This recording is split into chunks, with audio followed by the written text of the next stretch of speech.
एक देश एक निवडणूक विधेयकाला कॅबिनेटची मंजुरी। पुढच्या आठवड्यामध्ये विधेयक संसदेमध्ये सादर होण्याची शक्यता।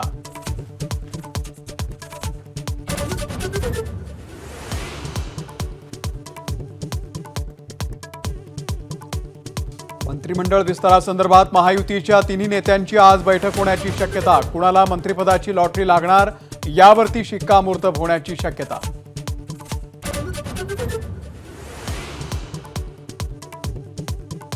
दिल्लीमध्ये अमित शहांसोबत झालेल्या बैठकीमध्ये महाराष्ट्र मंत्रिमंडळाचा फॉर्म्युला फायनल। भाजपचे 20, शिंदेंचे 12 तर अजित पवारांचे होणार 10 मंत्री। नड्डांसोबत भाजप मंत्र्यांच्या यादीवरती फडणवीसांची चर्चा।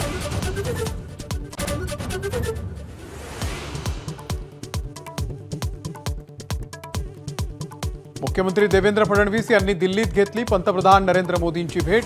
मुख्यमंत्री शपथविधीनंतर पहिलीच भेट। पंतप्रधानांना दिली अश्वारूढ शिवरायांची प्रतिमा।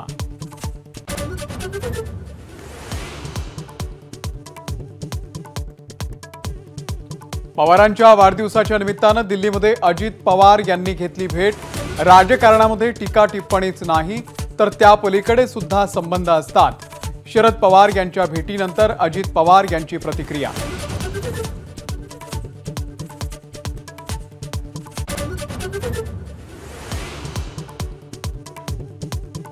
उपमुख्यमंत्री अजित पवार यांनी संसद भवनात घेतली गृहमंत्री अमित शहांची भेट। प्रफुल्ल पटेल, सुनील तटकरे आणि सुमित्रा पवारही होते उपस्थित।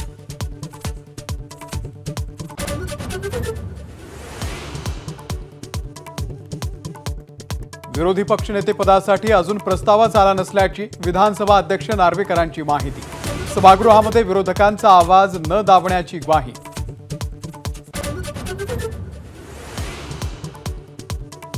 परभणीमध्ये परिस्थिती नियंत्रणात। 300 ते 350 जणांवरती गुन्हे। आंबेडकरी वस्त्यांमधील कोम्बिंग ऑपरेशन तातडीने थांबवा, प्रकाश आंबेडकरांची मागणी।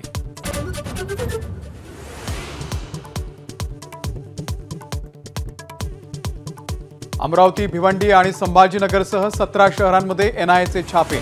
अमरावतीच्या छायानगर आणि भिवंडीच्या खोणी खाडीपारमधून दोघे जण ताब्यात। दोन्ही तरुण पाकिस्तानच्या संपर्कात असल्याची माहिती। रत्नागिरीच्या जिंदाल कंपनीमधून वायू गळतीमुळे जयगडच्या विद्यालयातील 30 ते 40 विद्यार्थ्यांना श्वसन आणि उलट्यांचा त्रास। विद्यार्थ्यांवर उपचार।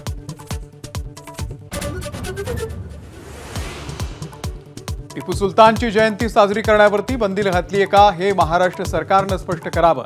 हायकोर्टाच्या राज्य सरकारला सूचना।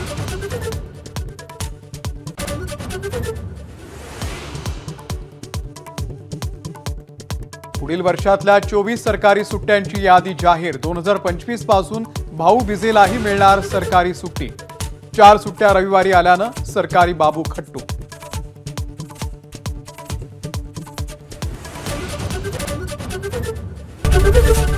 एबीपी माझा, उघडा डोळे बघा नीट।